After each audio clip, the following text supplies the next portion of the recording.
Social setup है उसमें इस चीज़ की बहुत कमी है। We can not communicate with our parents properly. जैसे इसकी बड़ी कॉमन एग्जांपल है, इवन जब किसी का रिश्ता हो रहा था तो वो अपने वालिदैन से खुल के बात नहीं कर पाता। फिर एक बहुत बड़ी मिसाल हमारी अपनी क्लास है, कम्युनिकेशन विद टीचर्स, कि आप इतना ज़्यादा हेजिटेट करते हैं कि वो जो आपके अंदर कोई बात होती भी है पूछने वाली तो वो दब के रह जाती। तो इसके लिए भी आपको कम्युनिकेशन स्किल्स की ज़रूरत है। Coping with stress, exams, failure, suicide. जी बिल्कुल, ये जो प्रेशर है आपका, ये जो प्रेशर आपके ऊपर बिल्ड हो रहा है और ये बढ़ता ही चला जाता है, इसको हैंडल करना। अब देखें, कोई भी इमोशन है, चाहे वो दुख है, चाहे वो खुशी है, चाहे वो डर है, चाहे वो रंज है, चाहे वो शर्मिंदगी है, वो पहले एक दफा पीक पे जाता है सॉरी, फिर वो खत्म हो जाता है। लेकिन वो पीक पर जाके उसको हैंडल करना बहुत मुश्किल होता है। उसकी कॉमन एग्जांपल आपके सामने है, सुशांत सिंह। क्या नहीं था उसके पास, सारा कुछ था, लेकिन ये था कि आगे कोई प्रोजेक्ट नहीं नजर आया और इस चीज को वो हैंडल नहीं कर पाए। इसी तरह अगर कोई बच्चा एग्जाम्स में फेल हो जाता है, यार लड़कों को तो परवाह नहीं होती, फीमेल्स को होता है ज्यादा, क्योंकि ये बहुत ज्यादा जो है वो स्टेटस कॉन्शियस होती हैं। तो ये सारी चीजें, self esteem not related to performance, appearance and possession. बेटा सेल्फ स्टीम खुद एतमादी आप कह लें, लेकिन खुद एतमादी क्या होती है? ये ईमानदारी होती है जिसमें आप अपने आप को एक शीशे में रख के देखते हो, जिसमें आपको पता होता है कि आप कितने काबिल हो, जिसमें आप अपने आप को मोटिवेट कर रहे होते हो, अपने आप को शाबाश दे रहे होते हो अगर कोई बड़ी कामयाबी आए। ये आप अपने से जो बात करते हैं, आपकी सेल्फ स्टीम बढ़ाते हैं। फिर बोलेंगे, ये बड़ा कॉमन है, आपने भी फेस किया होगा, हर इंसान करता है, मैंने भी किया है, सब लोग करते हैं। जहां भी आप जाते हैं टांग खींचने वाले लाजमी होते हैं। और ऐसा नहीं है कि ये सिर्फ टीचिंग लाइन में ही है, एवरी लाइन ऑफ वर्क हर एक के अंदर ही होता है, लेकिन जरा यंगस्टर्स के अमंग जरा ज्यादा होता है सॉरी। बुलिंग जो है, बुलिंग जिन बच्चों को नहीं पता बता दूं, ये जो रैगिंग और छेड़खानी करते हैं स्टूडेंट सीनियर जूनियर के साथ, या अपने क्लासमेट दूसरे को तंग करते हैं, मजाक उड़ाते हैं, टीज करते हैं, मारते हैं, छेड़ते हैं, टॉर्चर करते हैं, ये बुलिंग में है। उसके बाद cigarette smoking, substance use, gender and sexuality. आज मैं आपका एक कॉन्सेप्ट दूर करना चाहता हूँ, जेंडर और सेक्सुअलिटी। जेंडर क्या होता है और सेक्सुअलिटी क्या होती है, ये समझ लें जरा, ये आजकल बड़ा इंपॉर्टेंट है। ये वो नहीं है जो आप समझते हैं, ये बड़ा सीरियस और डिफरेंट टॉपिक है। हमारे यहाँ पे ये समझा जाता है कि अगर किसी की बॉडी जो है वो मेल की तरह है तो वो मेल होगा, अगर किसी की बॉडी फीमेल की तरह है तो वो फीमेल होगा। तो लेकिन ये मैं आपको बताना चाहूंगा कि वेस्ट में ऐसा नहीं है। वेस्ट में बड़ी सारी थ्योरी आ गई हैं इसके लिए। जूडिथ बटलर जो है, उसने पूरी बुक लिखी है जेंडर प्रॉब्लम, और ये सदियों पुरानी बहस है, ये सदियों पुरानी बहस है। मेरी एक रिसर्च चल रही थी, बच्चा पोष। बच्चा पोष क्या होता है कि अफगानिस्तान में जिनकी बेटियां ही होती हैं, बेटे नहीं होते, तो वो सबसे छोटी लड़की को लड़कों वाले कपड़े पहना देते हैं और वो फिर लड़कों के अंदर खेलती है और वो लड़का ही अपने आप को समझती है। तो फिर जब उसकी शादी करते हैं तो उसको बड़ी प्रॉब्लम्स फेस करनी पड़ती हैं। कैसे? कि उसकी वो आज़ादी सारी खत्म हो जाती है। तो इसके ऊपर रिसर्च थी, तो उसमें काफी दूर मैंने ये जाना कि लोग अपना जेंडर चेंज कर लेते हैं। जेंडर कैसे चेंज होता है? जेंडर का ताल्लुक बॉडी से नहीं, सोच से होता है। अब हैरान होंगे कैसे? जूडिथ बटलर ये कहती है कि there are no women and there are no men. वो कहती है कि आपने मेन और वुमेन में चीजों को डिवाइड करके महदूद कर दिया है। आपने ये जो बहस शुरू की हुई है औरत और मर्द की, ये गलत है। हर इंसान ये खुद चूज कर सकता है, अपना जेंडर चेंज कर सकता है। वो मिसाल देती है कि ऐसे लड़के जिनकी एक ही लड़का होता है और बाकी सारी घर में फीमेल्स होती हैं, तो क्या होता है कि उसकी चाल ढाल बोलना वो उन जैसा हो जाता है। तो उसके अंदर 50% मैन 50% वुमेन वाली जेंडर आ जाता है। इसी तरह एक औरत जो कि बिजनेस करती है, उसकी कोई दुकान है, कोई ढाबा है, कुछ है, वो सारा दिन मर्दों से जो है वो बात करती है, तो इस तरह उसका जो जेंडर है वो भी चेंज होता है। जो बॉडी है इसमें उसकी अहमियत इतनी नहीं है, इसमें अहमियत किस चीज की है? माइंड की है। तो इस तरह से वो ये कहती है कि इंसान जैसा सोचता है उसका जेंडर वैसा है। हमारे यहाँ पे ये कहा जाता है कि इंसान जो जब पैदा होता है तो उसका जेंडर वो होता है। इसके बारे में जूडिथ बटलर ये कहती है कि जेंडर इंसान अपने आप को खुद दे, जबकि यहाँ पर सोसाइटी देती है कि पैदा होता ही आपका नाम रख दिया जाता है। खैर ये बड़ी लंबी बहस है, लेकिन एक जो हकीकत है, बिल्कुल ऐसे ही जैसे हमारे अंदर वली अल्लाह भी हैं, हमारे अंदर इंसानों का गोश्त खाने वाले लोग भी हैं। हम माने या ना माने ये हकीकत है। तो भी अपने आपको पाकिस्तानी कहते हैं, हम भी पाकिस्तानी कहते हैं। इसी तरह दुनिया के अंदर एक ऐसी कम्युनिटी है जो काफी बदनाम है, उसको कहते हैं LGBT। ये ऐसे लोग होते हैं जो अपना जेंडर चेंज करवा लेते हैं, और कई तो अपना जो है वो, मैं अब लफ्ज़ अदा नहीं करना चाहता, बॉडीली भी जो है वो भी चेंज करवा लेते हैं ऑपरेशंस के थ्रू। वो कहते हैं मेरा जेंडर चेंज हो गया तो मेरी बॉडी भी चेंज हो जाएगी। तो ये सारा कुछ दुनिया में चल रहा है। हम दुनिया से कटे हुए नहीं हैं, लेकिन हमारी प्रायोरिटीज ऐसी ही हैं। हमारी हमारे माशरे में ऐसी चीज़ों को के ऊपर कोई बात करना ही पसंद नहीं करता। हालांकि आप जो लिटरेचर देखते हैं आपको समझ ही नहीं आ रही होती कि ये दुनिया में चल क्या रहा है, ये फिल्मों के अंदर एकदम से इतना गंद कैसे आ गया, तो वो एक तहरीकें चल रही होती हैं उसके पीछे। जैसे आजकल ये जो इस्लामाबाद में बैनर उठाए हुए फिर रही हैं कि अपना खाना खुद गर्म करो तो मेरा जिस्म मेरी मर्जी, ये 1921 से शुरू हुई है ये कारस्तानी। और फेमिनिज्म की मूवमेंट्स हैं, 3 मूवमेंट है फेमिनिज्म की, और उसके अंदर ढेरों चीजें हैं जिन्होंने औरतों का दिमाग खराब करके रख दिया। तो ये सदियों पुरानी चीजें होती हैं। और आजकल हमारी सोसाइटी में टिकटॉक पे खासकर आप ये देखते हैं कि जो बड़े सारे लड़के हैं वो लड़कियों की तरह वो सारी वो ड्रेसिंग कर रहे हैं, तो ये इस चीज का असर होता है, इन थीरीज का असर होता है उनके ऊपर।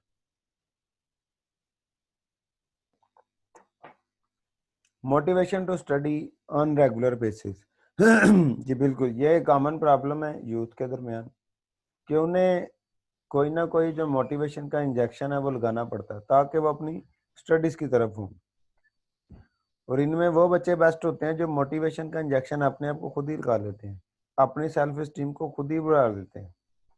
अब देखें एक आइडियल स्टूडेंट कौन हो सकता है? जो अपने आप को खुद मोटिवेट करे, जो कम्युनिकेट कर सके, जो स्ट्रेस हैंडल कर सके, जिसकी सेल्फ स्टीम हाई हो, जिसके ऊपर बुलिंग का कोई असर ना हो, और स्मोकिंग और इन तमाम तमाम किस्म के जो गंद है उनसे दूर रहे।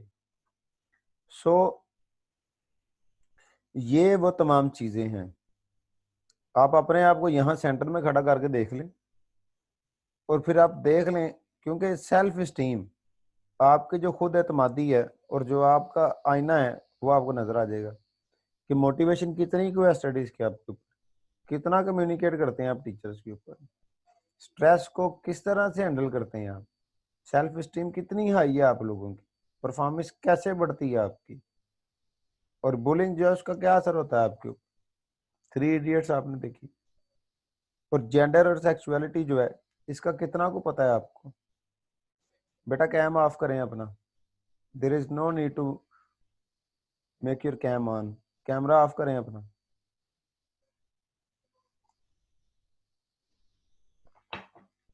निशा बेटा कैम ऑफ करो अपना।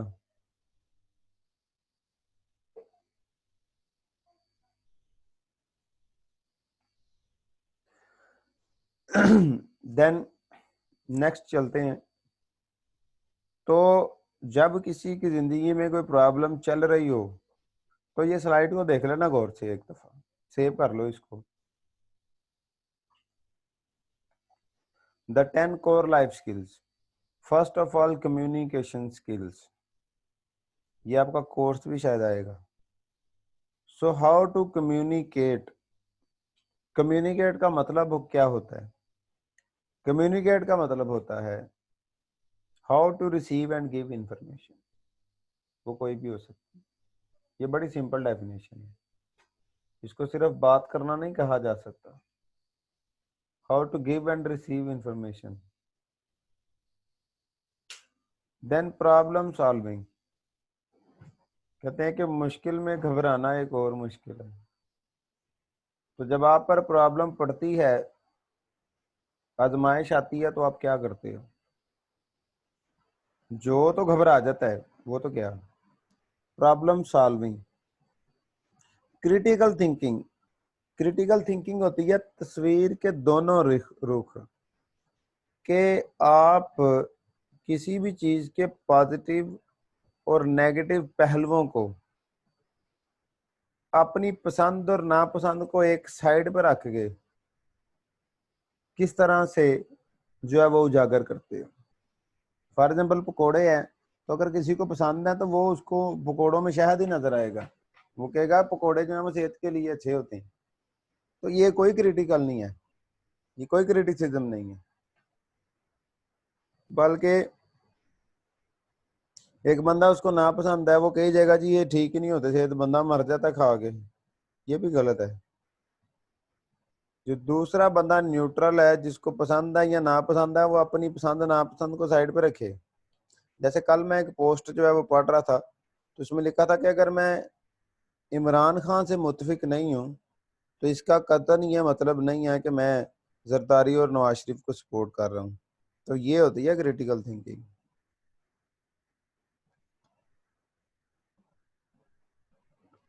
क्रिएटिव थिंकिंग, ये दुनिया में सबसे ज्यादा मुश्किल काम होता है कुछ क्रिएट करना। तो आप अपने दिमाग से कोई एक यूनिक आइडिया, अगर आप शायर हैं तो वो पोइट्री की लाइन हो सकती है, अगर आप पेंटर हैं तो वो एक तस्वीर हो सकती है, अगर आप डायरेक्टर हैं तो वो एक मूवी ड्रामा या एड हो सकती है, अगर आप टीचर हैं तो वो कोई एक नया तरीका हो सकता है, कोई नई बात हो सकती है। तो ये कुछ नया जो है वो दुनिया में लाना, पैदा करना, क्रिएटिव थिंकिंग। तो क्लास ये बहुत इंपॉर्टेंट है, आजकल इसकी बहुत कमी है फिल्म इंडस्ट्री में। Then decision making,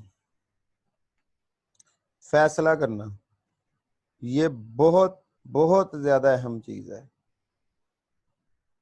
decision making जो है ये it is extremely extremely important. और ये इतनी ज्यादा इम्पोर्टेंट है, जोहा बड़ा शौक है आपको ड्राइंग करने का बेटा, अभी तो मेरी बात भी नहीं थी पूरी हुई और आपने गंद फैला भी दिया। अगर कोई प्रॉब्लम है तो टेक्स्ट करें, ये कोई तरीका नहीं है।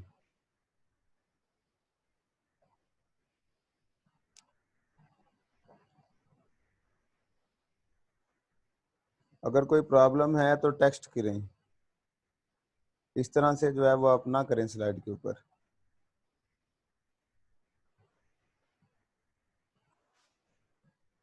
सो creative thinking.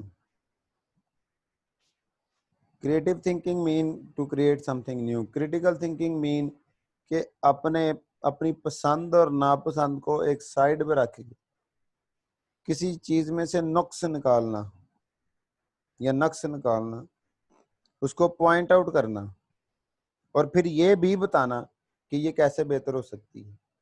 ये होती है क्रिटिकल थिंकिंग। डिसीजन मेकिंग, फैसला जो है वो करना, ये पावर जिसके पास है ना, उसकी जिंदगी आसान है।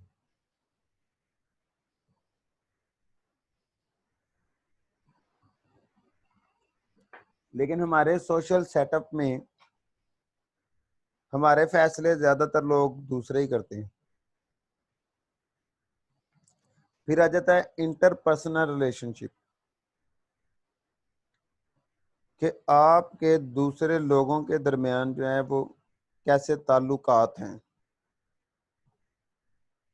कैसे आप ताल्लुक बना लेते हैं, कैसे आप दोस्त ज्यादा बनाते हैं। कुछ लोग होते हैं वो दोस्त ज्यादा बनाते हैं, कुछ लोग होते हैं वो दुश्मन ज्यादा बनाते हैं, और कुछ लोग होते हैं उनके दोस्त और दुश्मन दोनों ही ज्यादा होते हैं, और कुछ लोगों के ना दुश्मन होते हैं ना दोस्त होते हैं। तो इसका मतलब क्या होता है, जिनके दुश्मन ज्यादा होते हैं हो सकता है कि उनकी लाइफ स्किल्स जो है वो बड़ी खराब हो, उनको बात ही नहीं करनी आती किसी से, वो इंसानों को देखता ही इस तरह से है, घूरते ही इस तरह से है कि जनाब वो लड़ाई आंखों से शुरू हो जाती है।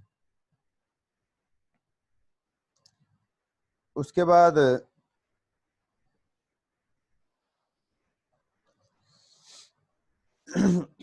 आ जाती है आपकी सेल्फ अवेयरनेस बिल्डिंग। ये इसकी बहुत कमी होती है आप में, हम सब में, कि आपके अंदर फॉर एग्जांपल आपने सोचा हुआ है कि जी मैंने ये फलानी फलानी जॉब करनी है, ये मेरा लाइफ में गोल है। तो उसके लिए जरूरी है कि आप अपनी जो इनर वर्ल्ड है, अपनी जो आंखें हैं वो खुली रखें, और जो है वो देखें कि आपके अंदर कौन कौन सी जो सलाहियत है वो कम है। फॉर एग्जाम्पल एक बंदा पायलट बनना चाहता है, तो क्या सिर्फ पायलट नाम रख के बंदा बन सकता है? नहीं। क्या उसकी क्वालिफिकेशन इतनी है कि वो पास कर सकेगा? अगर तो वो बचपन से ये हिसाब रखेगा कि मेरे अंदर ये कमी है, और उस कमी को दूर करता जाएगा, तो वो ऑब्वियसली अपने आप को उस गोल तक ले जाएगा। लेकिन एम्पैथी, एम्पैथी क्या होती है कि किसी के दर्द को इस तरह से समझना कि जैसे उसका नहीं नुकसान हुआ है, हमारा नुकसान हुआ है। इसको एम्पैथी कहते हैं। जैसे अगर किसी की टांग टूटी हुई है, तो उसका दर्द वही समझ सकता है जिसकी टांग टूटी हुई है। और फिर वही बातें को आप स्ट्रेस से और अपने इमोशन से किस तरह से फील, फॉर एग्जाम्पल इमोशन से कैसे, एक बंदा उसका दिल ही नहीं करना पढ़ने को, लेकिन सुबह पेपर है, तो अपने आप को मोटिवेट करना, अपने उस इमोशन को दबाना है कि जिससे आपका नुकसान है। इसी तरह लड़कियों की आदत होती है बहस करना। लेकिन लड़कियां बहुत सारे नुकसान से बच जाती हैं या बच सकती हैं अगर सिर्फ अपनी जुबान पे कंट्रोल रखें। लेकिन नहीं, बिला वजह बहस, ये एक बहुत बड़ी हकीकत है। अक्सर हम जब आप लोगों को पढ़ाते भी हैं तो ये देखने में मिलती है, आप आपस में किस तरह से बहस करते हो।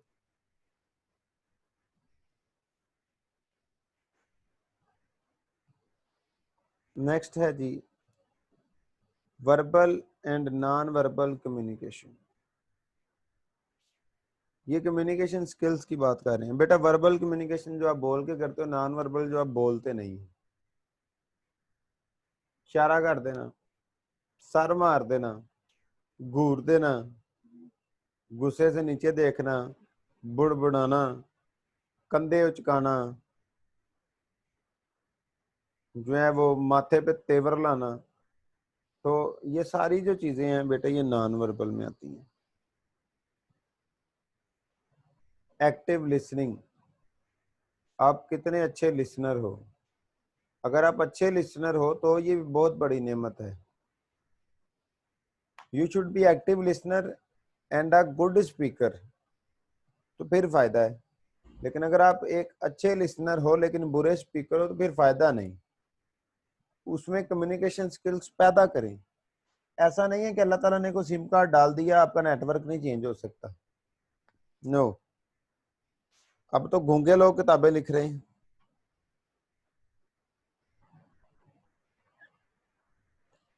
नेक्स्ट है जी, the ability to express feelings.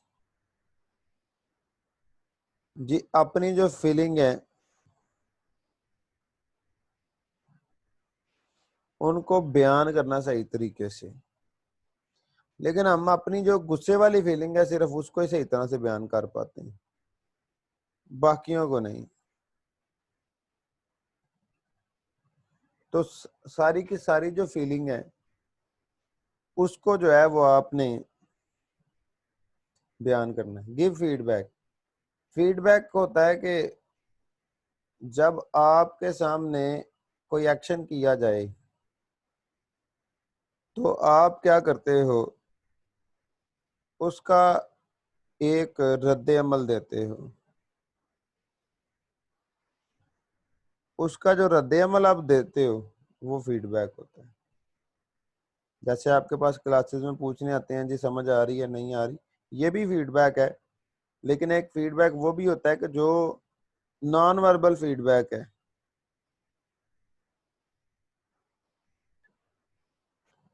So feedback की स्किल्स भी होनी चाहिए। नई कोई चीज पसंद तो उसको अच्छे तरीके से कैसे कहना है। फॉर एग्जांपल, अगर आप एक इंटरव्यू पे गए हो और आप ये कह देते हो, आपको उनकी किसी चीज से इत्तेफाक नहीं है, तो आप क्या कहोगे कि मैं इत्तेफाक नहीं करती या करता, तो आप कहोगे with all the respect in this world you may be right but I don't agree with you, I believe something different. तो जैसे मैंने आपको पहले बताया था कि you should know how to say no. इस तरह से नो ना कहें कि अगला सारी फाड़ दे, अगला शट अप कॉल ही दे दे। तमीज के दायरे में रह के आप कर सकते हैं, ये आपका बुनियादी हक है।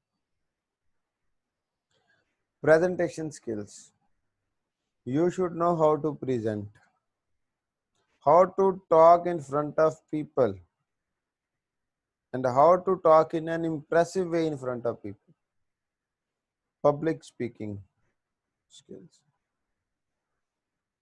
तो पब्लिक स्पीकिंग स्किल्स जो हैं ये भी आपके पास जो है वो होनी चाहिए। सो